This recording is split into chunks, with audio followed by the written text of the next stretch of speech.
Bueno gente, bienvenidos a un nuevo video. Por si no se dieron cuenta, lo que tengo por detrás en este momento es la estación de Once. Y el motivo de mi visita a esta estación es porque se cumple otro aniversario más, el número 13, de una de las tragedias ferroviarias más importantes que tuvo nuestro país. Acaba de producirse un accidente en la estación de trenes de Once. Que venía a alta velocidad, no frenó, chocó con esos hierros que tiene como para frenar el tren. Yo escucho cuando el maquinista dice, los frenos no me responden los frenos. Los trenes estaban faltantes de mantenimiento. Estaba tan lúcida como ahora, pero aplastada ahí con un montón de cuerpos arriba. ¿Y qué pudo haber pasado entonces para que el cuerpo de este joven chico aparezca recién 2 días después? Los funcionarios y los empresarios corruptos nos cuestan vidas, no plata. Estoy convencido de que fue una negligencia por acción u omisión del maquinista, porque la pregunta es una: si hubiera frenado, ¿hubiera ocurrido? No. Y si no hubiera ocurrido, no hubiera causa y la gente no se hubiera muerto. Esa es la realidad. No me hubiese gustado que pase esto, pero si no era yo, hubiese pasado con otro. Histórico veredicto en el juicio por la tragedia ferroviaria de Once. Las condiciones de la tragedia fueron generadas por la corrupción entre empresarios y funcionarios, por el olvido del usuario, por el olvido del tren. No sé si lo habrán notado, pero cuando abrí el video dije que fue una de las tragedias más importantes ferroviarias de la Argentina y no dije que fue la más, porque si bien en el imaginario colectivo uno la tiene muy presente, seguramente por lo reciente que fue y por el impacto mediático que tuvo, existieron 2 accidentes más que superaron a la tragedia de Once en cantidad de víctimas fatales. Una de estas tragedias es la que ocurrió para 1978 en Pereira Sá, en la provincia de Santa Fe, la cual tuvo 55 víctimas fatales. Y el accidente más grande de este estilo es el que es conocido como la tragedia de Benavides, la que se dio para 1970 y en la cual 2 trenes de la empresa Estrella del Norte impactaron el uno con el otro, ocasionando la muerte de 236 personas. Antes de empezar un poco con la historia de lo que pasó aquel 22 de febrero, es necesario aclarar y contextualizar un poco lo que es esta estación, la estación de Once, que no es una estación más, es una estación muy importante acá en la capital federal. Hoy es domingo y es verano encima, así que no hay ni una décima parte, me animaría a decir, de la cantidad de gente que hay acá los días de semana, tanto en la estación de Once como en los colectivos, como acá en la Plaza Miserere, que es donde estoy parado ahora. Para que dimensionen todavía más, fíjense que allá esa estructura alta es lo que es la estación de Once y todo esto son paradas de colectivos. O sea, imagínense la cantidad de colectivos que hay que van hasta allá al fondo y siguen dando la vuelta. Y encima hay 3 calles con parada de colectivos. También esta zona, la zona de la estación y sobre todo lo que es la Plaza Miserere, está catalogada como una de las zonas picantes acá de la capital federal, sobre todo los días de semana donde hay muchísimo movimiento de gente y se suele robar bastante. Por esta estación en la que estoy, el 22 de febrero a las 8:33 de la mañana, es decir, plena hora pico para el transporte público acá en nuestro país, ingresó por la plataforma número 2 el tren número 3772, también conocido como el Chapa 16 de la línea Sarmiento. El Chapa 16 ingresó por la plataforma 2, que es esta donde está el tren, a una velocidad que era claramente superior a la que le correspondía al entrar a una terminal, lo que hizo que no llegara a frenar y que por ende terminara chocando contra justamente los paragolpes de choque. La formación, que cuenta con 8 vagones, llevaba ese día aproximadamente a unas 1.200 personas a bordo, de las cuales terminaron heridas unas 789 y si bien inicialmente se habló de 50 personas, se terminó llegando al número final que fue 52 víctimas fatales. La pregunta que surgió rápidamente es por qué esta formación no había llegado a frenar a tiempo. Y para responder esta pregunta que todo el mundo se hizo el día del accidente, es necesario reconstruir el hecho desde que el tren salió desde su parada inicial.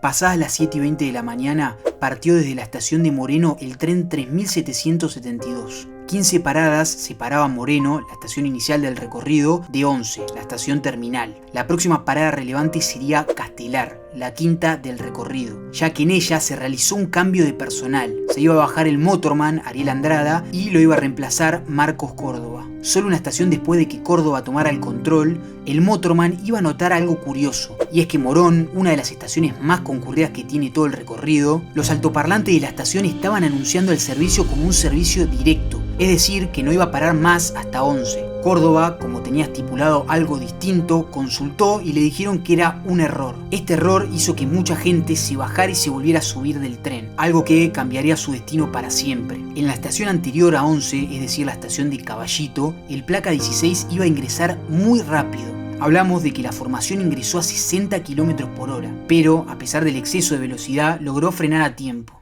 Antes de llegar a la estación final, es decir, a la estación 11, Marcos Córdoba desactivó el sistema hombre muerto. Esto, para quienes no lo sepan, es un sistema de seguridad que tienen los trenes que lo que hacen es frenar automáticamente en caso de que el motorman se encuentre ausente. Este sistema, si no tengo mal entendido, es una palanquita que el motorman está todo el tiempo manteniéndola mientras que el tren va avanzando, y en caso de que él suelte esa palanquita por la razón que sea, se dice el nombre de muerte porque es el caso extremo, pero puede ser por un desmayo, por una distracción o porque alguien quiso meterse a la cabina o por la razón que sea, el tren frena automáticamente. La pregunta entonces es por qué Marcos Córdoba desactivó esta función que hubiese ayudado quizás en este momento cuando estaba por impactar a frenar. Lo cierto es que el mismo Marcos Córdoba en el juicio admitió haber sido responsable de desactivar este sistema y admitió también la responsabilidad que tenía por haberlo hecho, pero la justificación que dio es que a él se lo habían enseñado así en la parte práctica del curso para ser conductor de un tren y que era algo que era muy común y muy habitual entre los motorman, ya que era una manera de descansar la mano y no estar todo el tiempo manteniendo apretado ese botón que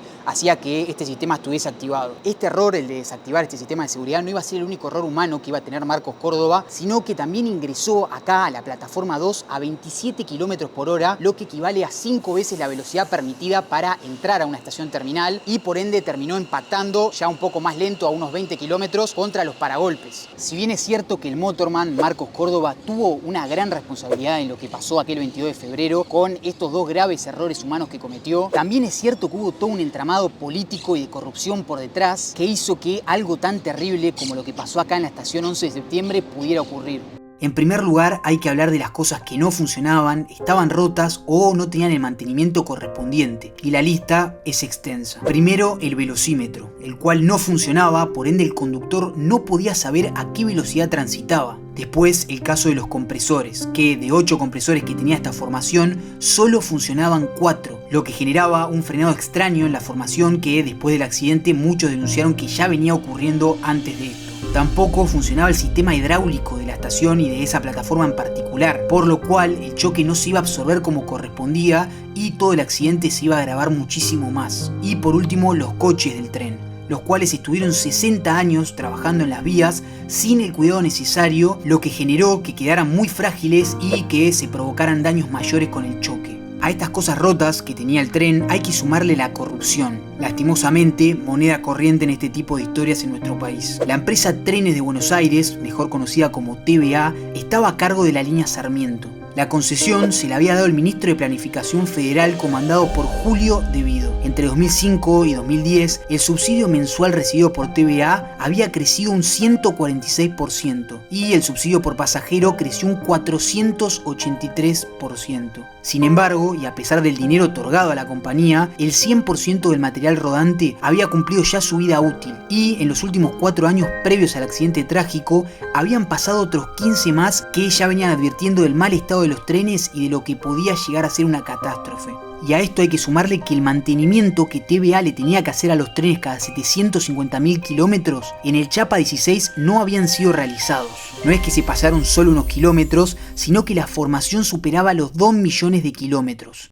Volvamos entonces ahora a la estación de 11. Por esta plataforma que tengo a mis espaldas ingresó el 22 de febrero a las 8:33 de la mañana el Chapa 16 a unos 27 km por hora y terminó impactando contra estos paragolpes que están acá a unos 20 kilómetros. Estos paragolpes estaban dentro de la lista que les comenté hace un rato de las cosas que no funcionaban, es decir, que no cumplían su única función. Lo que hace este paragolpe es que a partir de un sistema hidráulico, como se puede notar acá, aminora cualquier tipo de colisión que puede llegar a tener el tren si no llegase a frenar. Al no funcionar este sistema hidráulico, este parachoque que debería absorber el golpe termina transformándose en todo lo contrario y pasa a ser un golpe seco. Este golpe, sumado a los débiles que estaban los vagones a causa del mal mantenimiento que tenían, genera que al impactar el tren se produzca un efecto de acaballamiento. Este efecto es básicamente que un vagón se monte sobre el otro por el impacto y por la fuerza, y por una cuestión física esto se dio sobre todo en los primeros vagones y fue disminuyendo a medida que se iba para atrás. Y acá surge otro agravante, y es que en Argentina, imagino que en varios países debe pasar lo mismo, cuando se está por llegar a alguna estación terminal de importancia, como en este caso es 11, pero podría ser Constitución o Retiro, la gente se empieza a parar y empieza a caminar hacia adelante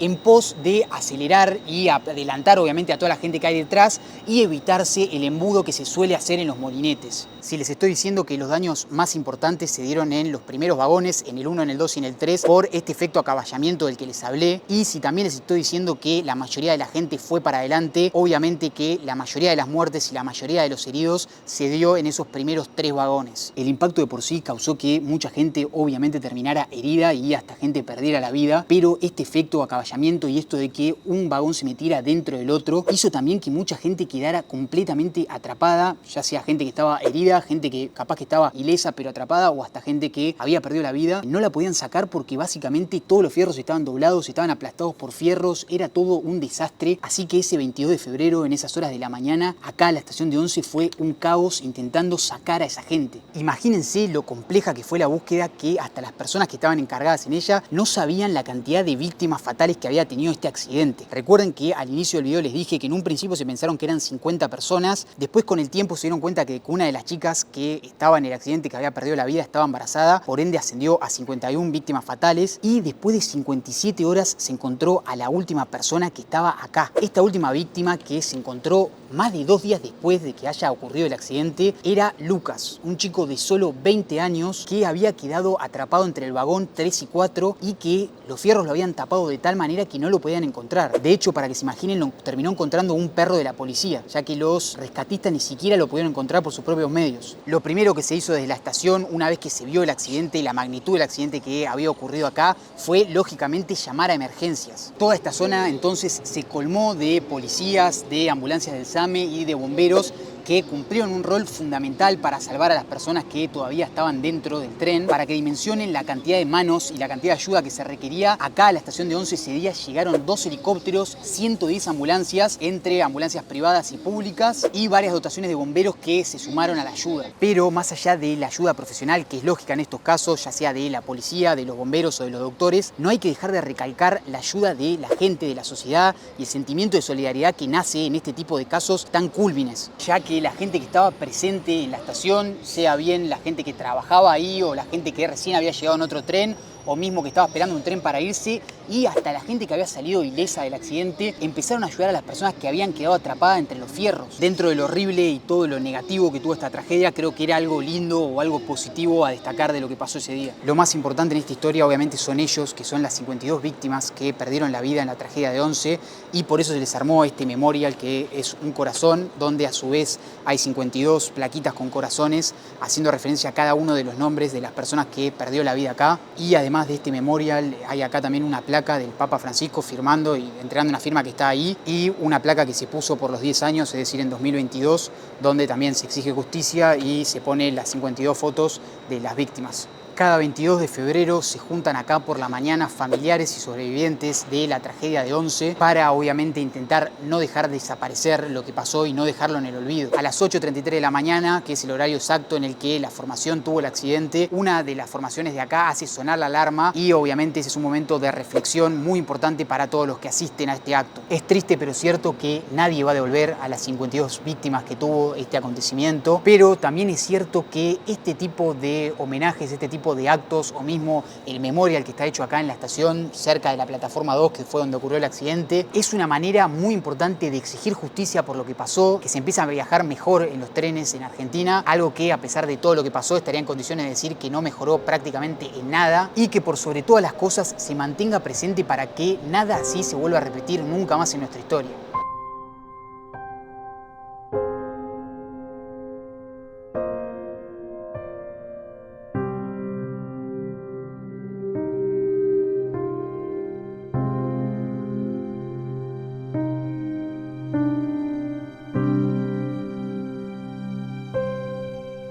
Antes de pasar a la parte judicial, porque como se imaginarán, todo lo que ocurrió en la tragedia de Once tuvo una pata judicial muy importante. De hecho, se celebraron 2 juicios, 11-1 y 11-2. Ahora vamos a hablar al respecto. Quería comentarles algo que quizás no muchos saben, y es que esto que tengo por detrás, ese edificio grande que se ve, todavía es parte de la estación de Once, y acá donde estoy ahora es el memorial que se hizo por lo ocurrido en Cromañón. Y es que acá, a solo unos metros de donde estoy, está el establecimiento que en ese momento llevaba el nombre de Cromañón, en donde ocurrió una de las tragedias no naturales más grandes de la historia argentina. Y lo que es curioso es que hayan ocurrido 2 tragedias, 2 hechos tan horribles en la historia de nuestro país y que quedaron tan marcados con una distancia de, no sé, me animaría a decir unos 100, 150, 200 metros. En mi canal hay un video, por si quieren ir a verlo, lo de Cromañón, ya lo hice hace un par de años, se lo dejo ahí en las tarjetas por si les interesa, pero quería marcar también que estos dos hechos tuvieron bastantes similitudes. En primer lugar, el hecho de la negligencia del lado de Trenes, obviamente por TVA, y del lado de Cromañón por Chabán y todas las personas que estaban por encima, el hecho de la corrupción política, ni hablar, y también el hecho de la ayuda que dieron la gente que había sobrevivido al hecho, que se metía arriesgando su vida entre los fierros en el caso de los trenes, y acá en Cromañón todavía más, se metía al boliche con todo ese humo tóxico que estaba respirando a intentar salvar a la gente que quedaba adentro.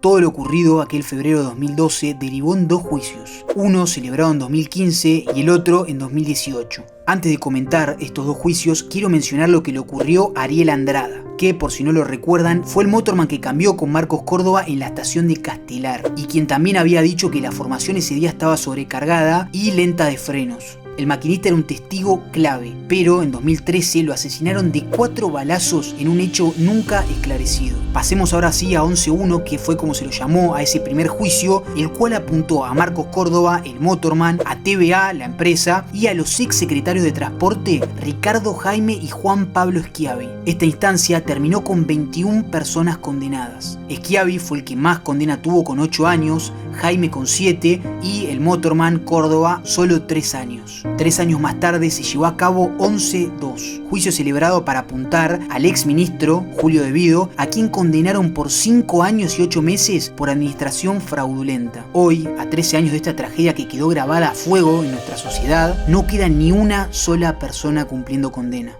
Bueno, gente, vamos a dejar hasta acá el video reconstruyendo la tragedia de Once. Me animaría a decir uno de los hechos más recordados en la Argentina de los últimos años, que lastimosamente es una muestra más de la corrupción política, de los negociados que existen y por sobre todas las cosas, lo poco que le importamos los ciudadanos a los políticos. Vamos a dejar entonces hasta acá el video, espero que les haya gustado, que si no conocían tanto del tema hayan visto o escuchado algo que capaz que no sabían, y si sabían, espero que hayan podido profundizar más, aunque sea repasar la historia que ocurrió acá en esta estación. Saben que si comentan, le dan me gusta y demás, me dan una mano grande. Nos vemos la próxima y chau chau.